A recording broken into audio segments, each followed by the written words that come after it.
मंडळी, सर्व काही सुरळीत चालू असताना अचानक एखाद्यावर विचित्र संकट येऊन सगळं आयुष्य उद्ध्वस्त होतं. सध्या बिग बॉस फेम जय दुधाणेच्या बाबतीतही असंच काहीसं घडलं आहे. जय बिग बॉसमध्ये टॉप 2 स्पर्धकांपैकी एक होता. आता त्याच्याबाबत एक वाईट बातमी समोर आली आहे. जय दुधाणेला पितृशोक झाला आहे. त्याच्या आयुष्यातल्या सुपरहिरोला त्यानं गमावलं आहे.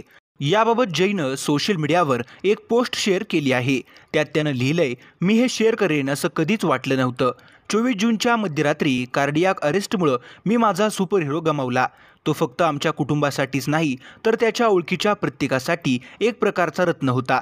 नेहमी त्यांना प्रामाणिकपणा आणि एखाद्याला पाठिंबा देण्यासाठी ओळखलं जायचं. सामाजिक कार्य ही त्यांची आवड होती. कोणत्याही कामात ते कधीच पैशासाठी गेले नाहीत. नेहमी एक चांगला माणूस बनण्याचा त्यांनी प्रयत्न केला. ते नेहमीच आपल्या हृदयात, आपल्या मनात कायम राहतील. यापुढे 24 जून 2024 हा माझ्या आयुष्यातील सर्वात काळा दिवस असेल. कारण मी फक्त माझे वडीलच नाहीत, तर एक सच्चा मित्र, खरा पालक, खरा माणूस गमावला आहे. माझा योद्धा, माझे तुझ्यावर प्रेम आहे. तुम्ही जिथे असाल तिथे देव तुमचे कल्याण करो. तुम्ही नेहमी आणि नेहमी माझ्या हृदयात राहाल. पप्पा, माझे तुमच्यावर खूप प्रेम आहे, असं जय दुधाणेनं लिहिलं आहे.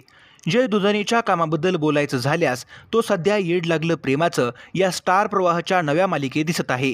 या मालिकेत तो खलनायकाची भूमिका साकारतोय.